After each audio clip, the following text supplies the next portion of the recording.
Bismillahirrahmanirrahim. Assalamualaikum warahmatullahi wabarakatuh. Alhamdulillahi ala ihsani wa syukru lahu ala taufiqihi wa amtinani wa asyhadu an la ilaha illallah wahdahu la syarika lahu ta'ziman li sya'nih wa asyhadu anna Muhammadan abduhu wa rasuluhu da ila ridwani. Allahumma salli alaihi wa ala alihi wa ashabihi wa ikhwani. Rekan-rekan yang dirahmati Allah Subhanahu wa taala, kita melanjutkan bahasan kita dari kitab Qawaid Qur'aniyah, yaitu kaidah-kaidah dari Al-Qur'an yang terkait dengan kehidupan kita sehari-hari dan kehidupan bermasyarakat. Sampai pada kaidah yang ke-15, wal aqibatu lil muttaqin. Ya, Allah Subhanahu wa taala berfirman, wal aqibatu lil muttaqin.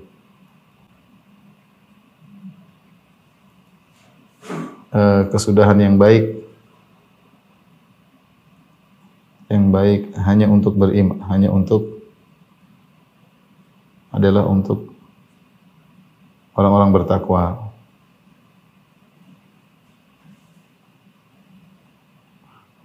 Datang dua lafal dalam Al-Quran. Yang pertama, wal aqibatu lil muttaqin, kesudahan yang baik adalah untuk orang yang bertakwa. Ini dalam surat Al-Qasas 83 ya.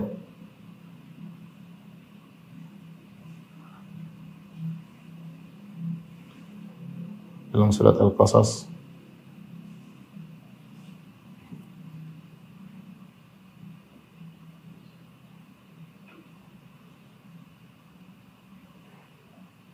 demikian juga wasbir innal aqibata lil muttaqin. Dalam ayat yang lain juga Allah mengatakan innal aqibata lil muttaqin. Sama maknanya. Sungguhnya kesudahan yang baik adalah untuk orang-orang yang bertakwa ya. Dalam surat Al-A'raf 128 ya.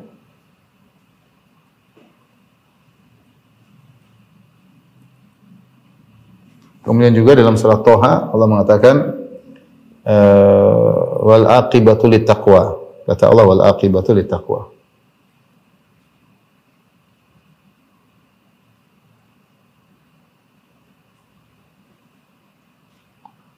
Ini surat Toha ayat 132. Ini kaidah menunjukkan bahwasanya jika kita menghadapi permasalahan, baik permasalahan terkait dengan pribadi kita masing-masing atau permasalahan menghadapi permasalahan sosial, maka jika kita hadapi dengan ketakwaan, maka penghujungnya adalah keindahan ya.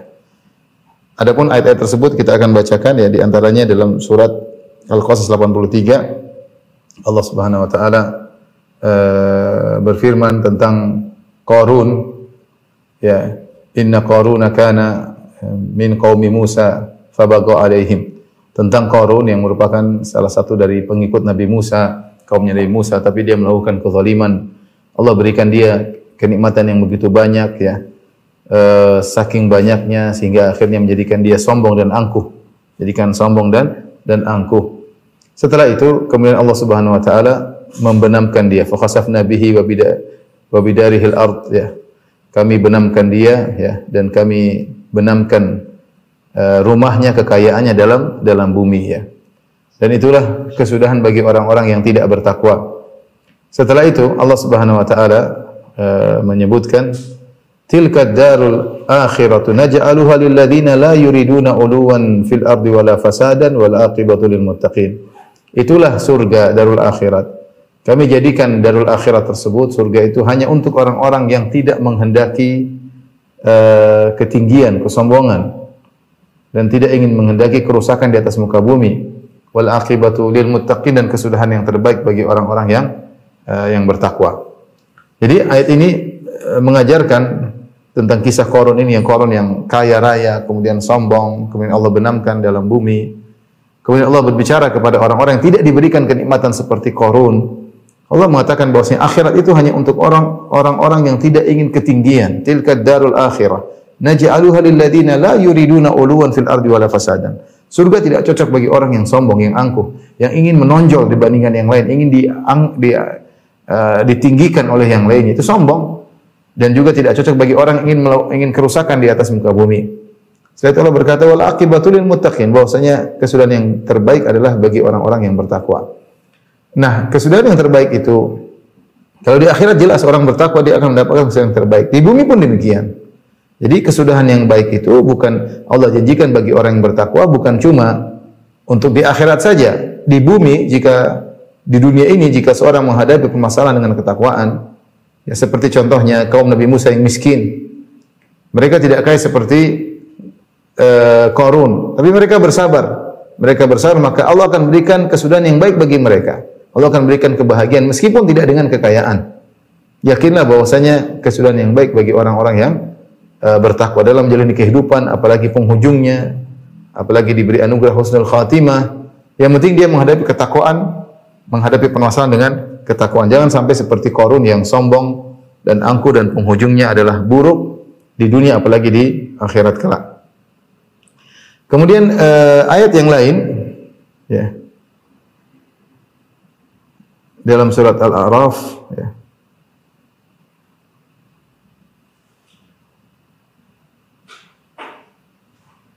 Tentang kisah Nabi Musa alaihissalam yang beliau berkata kepada kaumnya ista'inu billahi wasbiru innal arda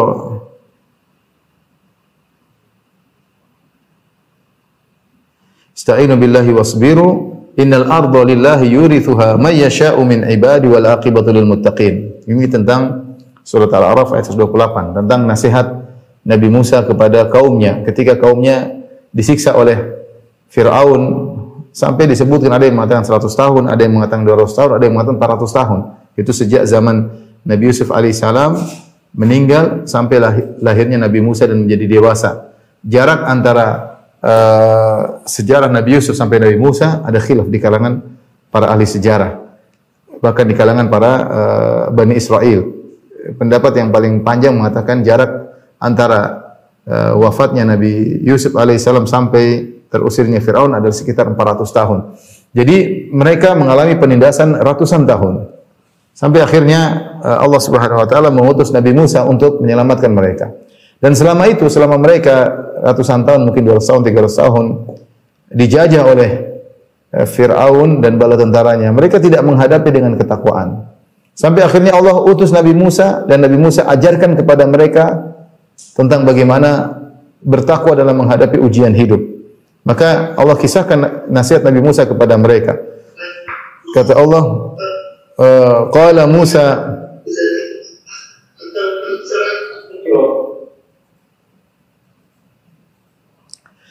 qala Musa liqaumihi ista'inu billahi wasbiru. Berkata Musa kepada kaumnya, mintalah pertolongan kepada Allah dan bersabarlah. Ya. Innal arda lillahi yurithuha may yasha'u min ibadi. Sungguhnya bumi ini milik Allah. Allah berikan kepada siapa yang Allah kehendaki. Kemudian Nabi Musa berkata, wal aqibatu lil muttaqin. Bahwasanya wal aqibatu lil muttaqin. Bahwasanya kesudahan yang baik adalah untuk orang-orang yang bertakwa, ya. Dan benar, akhirnya Allah Subhanahu wa taala selamatkan mereka setelah mereka bertakwa kepada Allah dengan bimbingan Nabi Musa alaihissalam. Setelah ratusan tahun dijajah, ya. Kata Allah Subhanahu wa taala setelah itu, wa tammat kalimatu rabbikal husna ala bani Israila bima sabaru wa dammarna ma kana yasna'u fir'aun wa qaumuhu wa ma kanu ya'rishun. Kata Allah, akhirnya tetaplah ketetapan yang indah bagi Bani Israel bima sabaru, karena kesabaran mereka. Jadi ayat ini menunjukkan bahwasanya jika seorang mendapatkan kesulitan, ya bahkan dijajah, maka tidak ada jalan lain untuk menghadapinya kecuali dengan ketakwaan. Mungkin ada yang bertanya, Ustaz, kita kaum muslimin sejak lama dalam kondisi terpuruk, terbelakang. Jawabannya sama. Sudahkah kita bertakwa kepada Allah Subhanahu wa taala? Sudahkah kaum muslimin secara totalitas bertakwa kepada Allah? Mari kita Allah tidak menyelisih janji. Ya. Innallaha la yukhliful mi'ad. Allah tidak menyelisih janji. Bahwasanya kesudahan yang indah bagi orang yang bertakwa. Jadi masalah kita jauh dari ketakwaan. Kita bicara secara global kaum muslimin. Kaum muslimin yang KTP-nya Islam masih banyak yang melakukan kesyirikan, masih banyak yang terkena liberal, masih banyak yang makan riba, masih banyak yang membuka aurat, masih banyak suka menonton wanita terbuka aurat, film-film yang tidak benar, masih banyak yang suka joget-joget, masih banyak ya. Tidak kita pungkiri juga banyak orang-orang yang bertakwa, tapi kalau kita presentasikan antara orang yang cenderung kepada agama dengan orang yang cenderung kepada kebebasan, ya sedikit. Coba lihat kalau lihat aja misalnya di YouTube atau di film-film nonton berapa jutaan. Coba yang lihat kajian-kajian paling cuma sedikit ya, tidak tertarik ya.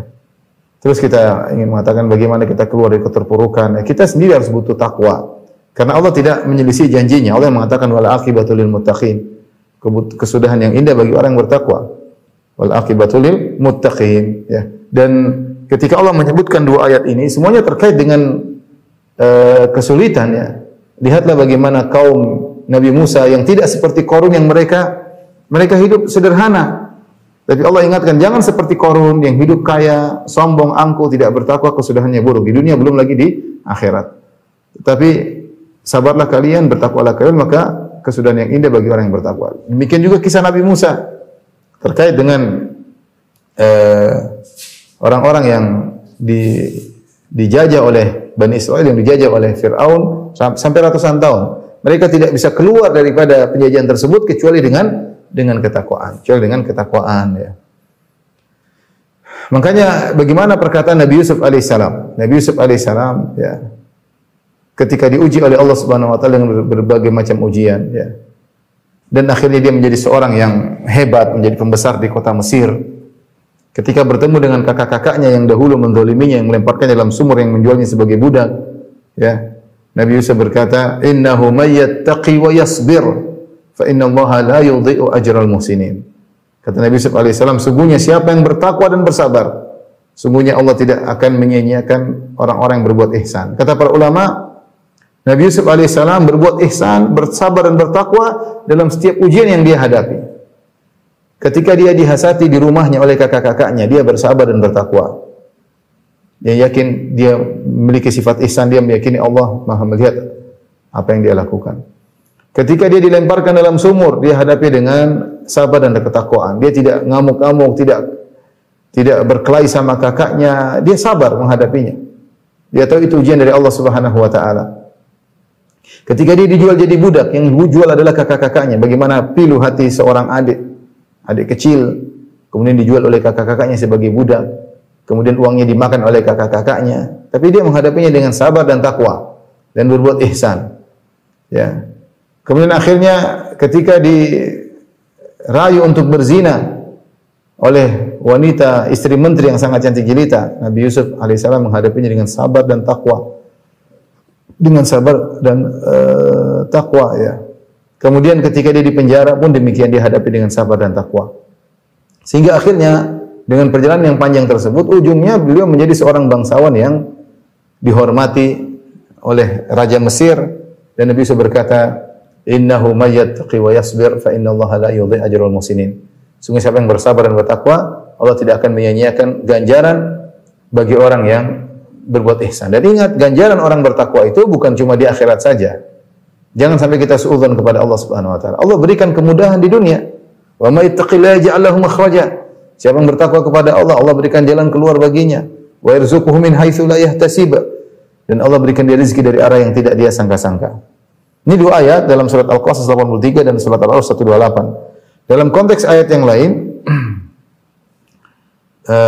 Allah Subhanahu wa taala berfirman, wal aqibatu littaqwa, wal aqibatu littaqwa. Ini dalam surat Toha 132 yang ayatnya, wa'mur ahlaka bis salati wastabir 'alaiha la nas'aluka rizqan nahnu narzuquk wal aqibatu littaqwa. Kata Allah Subhanahu wa taala, perintahlah keluargamu, istrimu dan anak-anakmu untuk salat. Wastabir 'alaihi, dan bersabarlah untuk salat. Sabar memerintahkan mereka untuk salat. Kamu sendiri harus sabar dalam melaksanakan salat. La nas'aluka rizqan, kami tidak minta rezeki kepadamu. Nahnu narzuquk, justru kami yang beri rezeki kepadamu. Wal aqibatu littaqwa, dan kesudahan yang baik bagi ketakwaan. Maka ikhwan dan akhwat yang dirahmati oleh Allah Subhanahu wa taala, ketika menghadapi apapun hendaknya kita selalu berpakaian dengan pakaian takwa. Wa libasut taqwa dzalika khair. Dan pakaian ketakwaan itulah yang terbaik. Selalu ada pada diri kita ketakwaan tersebut, tatkala bersendirian, tatkala dengan orang lain, tatkala dalam pekerjaan, tatkala dalam ibadah, ya. Karena kesudahan yang terbaik bagi orang yang bertakwa.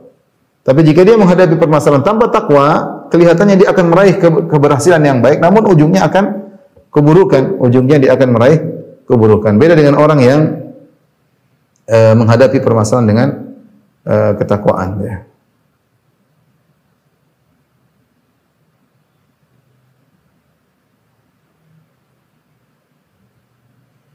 Dan penulis kitab ini, ya, Qawaid Qur'aniyah, dia berkata, wa kadzalika da'iyatu ila Allah. Demikian juga seorang dai yang menyeru kepada Allah. Min ahwaj ma yakun ilaiha wa huwa yasiru fi tariqid da'wah tawil. Maka dia sangat butuh kepada ketakwaan ketika dia berjalan dalam jalan yang panjang menyeru manusia kepada jalan Allah Subhanahu wa taala. Wal mali' bil ibtila bil khair aw syarr. Yang jalan tersebut ketika dia menyeru ke jalan Allah Subhanahu wa taala, jalan tersebut penuh dengan cobaan. Cobaan kebaikan, ya, maupun cobaan keburukan, ya. Khususan idza kana la yajidu mu'inan aw nasiran bal qad yajidu munahidan wa mu'adiyan. Terlebih lagi ketika dia berdakwah tidak ada yang membantunya, tidak ada yang menolongnya, bahkan yang dihadapi adalah orang yang menghadang, ya, memusuhi, ya. Oleh karenanya, ya, seorang hendaknya bertakwa dalam segala hal, apalagi dalam dakwah dia bertakwa kepada Allah Subhanahu wa taala, dalam mengurusi keluarganya dia bertakwa kepada Allah, dalam bekerja dia bertakwa kepada Allah Subhanahu wa taala, agar dia meraih kesudahan yang indah. Yang jadi masalah kita ini tidak bertakwa dalam menghadapi banyak permasalahan, tergesa-gesa, terburu-buru, tidak mengikuti prosedur yang telah ditetapkan oleh Allah, tidak percaya dengan solusi yang ditawarkan oleh Nabi sallallahu alaihi wasallam, sehingga kita mencari solusi sendiri, ya, dengan berdusta, dengan melakukan hila, dengan berbagai macam hal, ya, agar kita mengharapkan meraih kesudahan yang baik. Kalaupun kita meraih hasil yang baik, ketahui itu hanyalah semu, karena kesudahan yang terbaik hanya diraih dengan ketakwaan. Siapa yang berusaha mencari kesudahan yang baik tanpa takwa, yakinlah bahwasanya yang dia dapatkan itu hanyalah semu. Setelah itu akan datang keburukan, cepat atau lambat, ya, cepat atau lambat. Makanya sering-seringlah kita saling menasihati. Ya ayyuhalladzina amanu taqullaha, wahai orang yang beriman, bertakwalah kepada Allah. Apa itu takwa? Takwa adalah meninggalkan maksiat, ya, baik besar maupun kecil, ya. Kita tinggalkan maksiat semaksimal mungkin agar kesudahan kita adalah kesudahan yang baik. Semakin seorang jauh dari rasa takwa, maka kesudahannya semakin buruk, meskipun dia merasa dia telah meraih kebaikan, tapi penghujungnya pasti buruk jika dia jauh daripada ketakwaan. Taib ini adalah kaidah yang perlu kita hadapi dalam kehidupan sehari-hari, ya, kehidupan pribadi maupun kehidupan bermasyarakat, ya. Yakinlah bahwasanya kesabaran, ketakwaan buahnya pasti indah, cepat atau lambat. Tapi kita lanjutkan kaidah berikutnya. Kaidah yang ke-16, firman Allah Subhanahu wa taala, ya,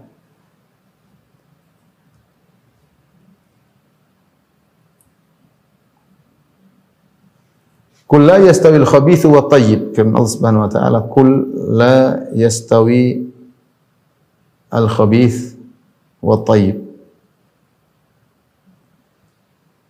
Katakanlah tidak sama antara yang buruk dan yang baik.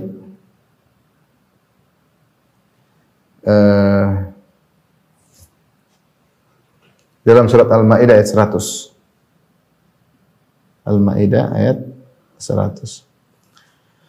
Ikhwan dan akhwat yang rahmati Allah Subhanahu wa taala, Bapak yang dimuliakan rahmati Allah Subhanahu wa taala. Kita tahu al-khabith adalah perkara yang buruk, yang kita tahu namanya keburukan. Secara fitrah kita ngerti ini buruk, tidak baik, ya. At-thayyib itu perkara yang baik, yang bisa kita kenal dengan naluri kita tahu ini baik, adapun itu buruk.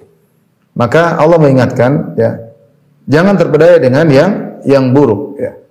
Meskipun banyak. perhatianlah kepada yang baik. Kata Allah Subhanahu wa taala dalam surat Al-Maidah 100, "Qul la yastawil khabithu wat thayyibu walau a'jabaka kathratul khabith." Katakanlah tidak sama antara yang buruk dengan yang baik. Meskipun banyaknya yang buruk itu menarik hatimu. Ya.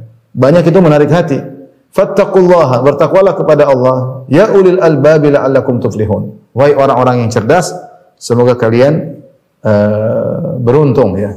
Jadi Allah menyuruh kita untuk bertakwa, jangan terpedaya dengan keburukan ya. Meskipun banyak, kalau itu buruk tinggalkan. Carilah kualitas ya. Meskipun sedikit, yang penting itu baik, maka itulah tempat keberkahan. Adapun yang jumlah yang banyak tapi ternyata tidak baik, maka tidak akan berkah. Makanya Allah berkata, "Fattaqullah", bertakwalah. Ya ulil albab, gunakan akal kalian untuk memilah-milih mana yang baik, mana yang buruk. La'allakum tuflihun, agar kalian beruntung. Ini dalil bahwasanya seorang yang bertakwa, lantas dia memilih yang baik, dia meninggalkan yang buruk meskipun banyak menggiurkan, maka dia akan mendapatkan keberuntungan. Ayat semisal ini juga datang dalam surat Al-Anfal ayat 37 ya. Al-Anfal ayat 37. Kata Allah Subhanahu wa taala, "Liyamizallahu al-khabitha minat thayyib." Agar Allah memisahkan, membedakan antara golongan yang buruk dengan golongan yang baik. Wa yaj'alul khabitha ba'dahu 'ala ba'dhin fayarkumuhu jami'an fayaj'aluhu fi jahannam. Dan Allah menjadikan yang buruk itu berada yang satu di atas yang lainnya. Lalu Allah tumpuk mereka ya, ditumpukkan fayaj'aluhu fi jahannam, lantas Allah lemparkan ke dalam neraka jahannam. Ulaika humul khasirun, mereka adalah orang-orang yang merugi. Ya, di sini Allah sebutkan ada yang baik, ada yang buruk. Ya. Maka tugas kita selalu mencari yang baik ya.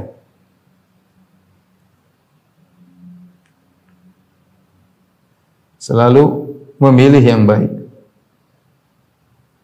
Dalam segala hal ya. Dalam segala hal. Dalam akidah pilih yang baik. Ya. Jangan akidah yang tidak ada dalilnya, isinya khurafat. Akidah pakai perasaan, akidah pakai hawa nafsu, ya, akidah pakai tradisi, enggak, akidah Al-Quran dan Sunnah. Cari yang baik, yang tidak baik banyak. Ya. Kemudian perbuatan yang baik, perbuatan, lakukan perbuatan yang baik, jangan melakukan perbuatan yang tidak baik. Ya. Kemudian juga perkataan yang baik, semua perbuatan yang baik. Berusaha dalam hidup ini, kita bisa milih-milih kok. Makanya Allah mengatakan, "Fattaqullaha ya ulil albab." Bertakwalah orang yang berakal. Kita punya akal. Naluri kita ngerti ini baik, ini buruk. Kalau buruk tinggalkan. Kalau kita tinggalkan yang buruk, kita menjalankan firman Allah ini. Dan yakinlah bahwasanya orang yang meninggalkan keburukan ya, dan dia memilih kebaikan, maka dia akan mendapatkan falah, karena Allah mengatakan la'allakum tuflihun, itu kau akan mendapatkan kebahagiaan. Kau akan mendapatkan keberuntungan yang menetap. Ya. Kemudian juga pekerjaan yang baik. Amal soleh yang baik ya. Jangan yang penting banyak melulu ya. Ini penting dalam kehidupan kita sehari-hari ya. Karena manusia memiliki sifat latah mengikuti yang banyak, mayoritas. Itu sifat manusia. Sifat manusia ya. Kaidah ini menunjukkan ikhwan dan akhwat yang rahmati Allah Subhanahu wa taala, bahwasanya jumlah yang banyak itu bukan merupakan mi'yar atau patokan kebenaran, bukan sama sekali. Karena Allah mengatakan walau a'jabaka kathratul khabith. Jangan katakanlah tidak sama antara yang baik dengan yang buruk, meskipun yang buruk yang banyak buruk yang banyak ini menggiurkanmu. Ini dalil bahwasanya manusia memiliki kecenderungan untuk memilih yang banyak, mengikuti yang banyak, itu kecenderungan manusia. Ya. Karena seakan-akan kalau sudah banyak berarti itu patokan kebenaran. Padahal Allah mengatakan wa in tuti aktsara man fil ardi yudilluka an sabilillah. Kalau engkau mengikuti kebanyakan orang di atas muka bumi ini, yudilluka an sabilillah, maka mereka akan menyesatkan engkau dari jalan yang benar ya. Maka jangan kita terpedaya dengan jumlah yang banyak, tapi carilah yang baik. Kalau bisa baik banyak, itu yang terbaik. Kalau tidak bisa, meskipun sedikit, yang penting baik. Ya. Contoh, ketika akidah, kita belajar akidah sederhana. Akidah salaf sangat apa? Simple. Sangat mudah. Al-Quran dan Sunnah dan tidak menjelimet ya. Tidak memakai logika-logika ilmu kalam. Mudah. Orang mungkin terpedaya dengan akidah ahlul bidah yang menyimpang, yang dibangun di atas metode kalamiyah, ilmu mantik dan yang lainnya, sehingga dia tertarik dengan akidah seperti ini. Padahal akidah salaf sangat mudah, jelas dijelaskan oleh para ulama di buku-buku mereka, sangat mudah. Ya. Maka jangan terpedaya dengan akidah yang bermacam-macam, yang banyak namun tidak benar. Ya. Contoh lagi misalnya amal soleh yang baik. Ya. Seorang jangan terpedaya dengan ibadah yang banyak namun nggak ada dalilnya, percuma ya. Percuma. Liyabluwakum ayyukum ahsanu amala. Ya. Kata Allah Subhanahu wa taala, "Alladzi khalaqal mauta wal hayata liyabluwakum ayyukum ahsanu amala." Dialah Allah yang telah menciptakan kehidupan dan kematian untuk menguji kalian mana di antara kalian yang amalnya yang terbaik. Allah ingin cari kualitas suatu amalan. Ya, kuantitas nomor 2, yang pertama kualitas. Kalau kualitas amalan kita sudah baik, akan datang keridhaan Allah Subhanahu wa taala. Daripada banyak-banyak namun ternyata tidak sesuai dengan sunnah. Kasihan ya. Kasihan ya. Makanya di antara tafsir firman Allah Subhanahu wa taala ya, hal ataka haditsul ghasyiyah wujuhu yawma idzin, dan seterusnya kata Allah, amilatun nasibah tasla naran hamiyah. Yaitu wajah-wajah, yaitu manusia yang letih dan lelah, amilah, bekerja keras, nasibah, letih, tetapi di akhirat kelak tasla naran hamiyah, masuk dalam neraka jahanam. Ayat ini terkait dengan orang kafir maupun ahlul bidah sebagaimana disebutkan dalam buku-buku tafsir. Orang kafir seperti orang Nasara yang rajin beribadah luar biasa, capek, letih sampai tidak nikah. Letih di dunia tapi ujungnya masuk neraka jahanam. Sama demikian ahlul bidah, orang-orang khawarij bagaimana mereka ibadah luar biasa sampai wajah mereka pucat karena sering salat malam. Ya, sampai dahi mereka terluka saking sering sujudnya, ya, hitam dan sampai terluka karena saking sering sujudnya. Puasa mereka tidak pernah berhenti. Tapi kata Nabi, hum kilabu ahli nar, mereka adalah anjing-anjing penghuni neraka jahanam. Kenapa? Mereka terpedaya dengan jumlah amal yang banyak, tidak memperhatikan kualitas. Dan sebagian tarekat-tarekat sufia ketika sudah berzikir joget-joget, loncat-loncat, dari mana seperti itu?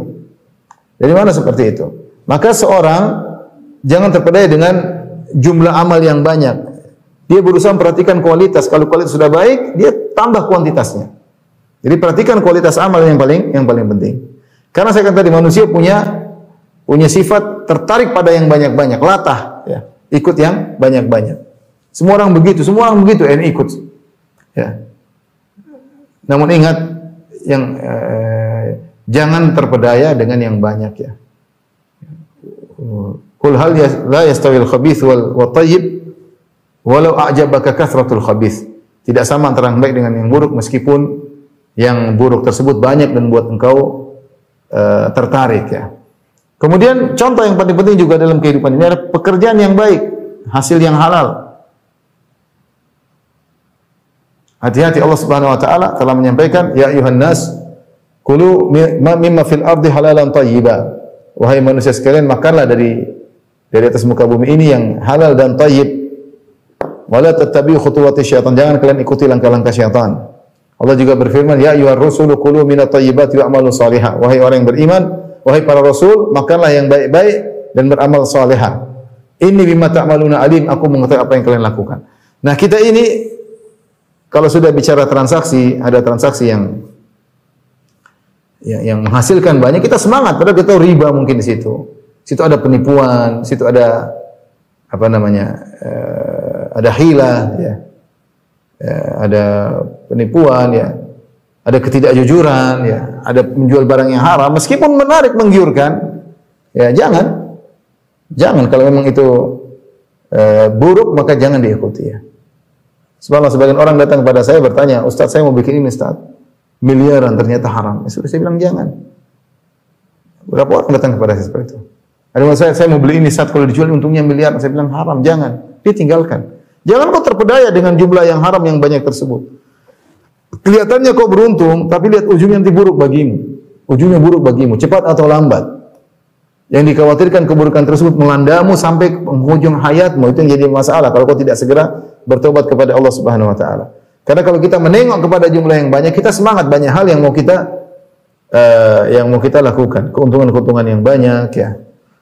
Namun kalau kita tahu hukumnya haram maka tinggalkanlah.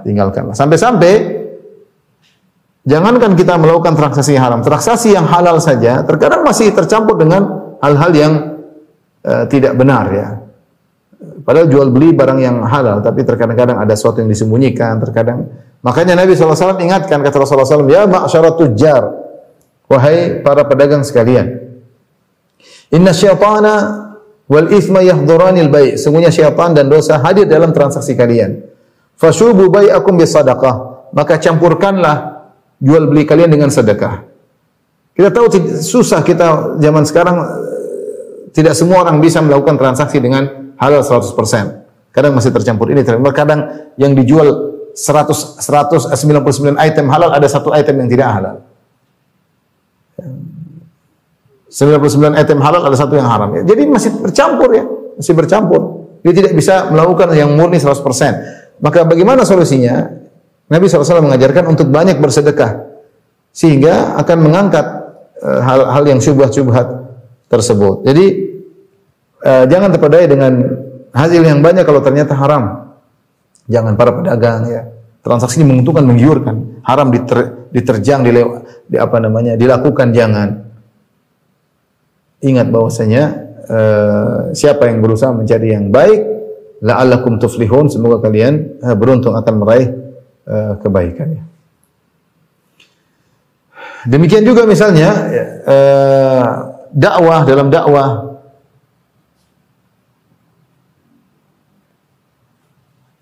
yang penting adalah engkau berdakwah sesuai dengan Al-Quran dan Sunnah. Jangan tergiur dengan jumlah yang banyak. Kadang-kadang syaitan datang mengatakan kau begini aja lah supaya jumlah pengikut banyak, semua followermu banyak. Akhirnya gara-gara ingin mendapatkan follower yang banyak, melakukan hal yang haram, yang tidak sejalan dengan jati dirinya, yang tidak jalan sesuai dengan nuraninya.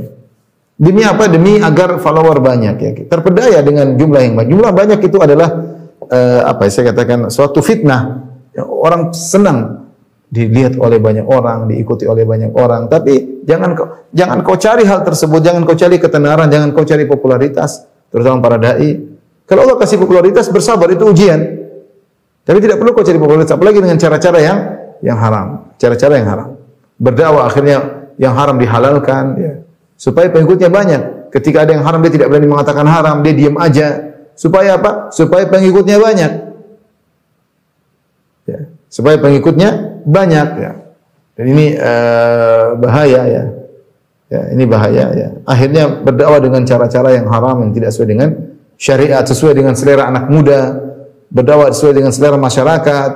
Ya, masyarakat sukanya begini, masyarakat sukanya hiburan, masyarakat sukanya dakwah dengan nyanyian-nyanyian, masyarakat suka dakwahnya dengan grup lawak. Ya, sudah diikuti caranya. Yang penting follower banyak ya.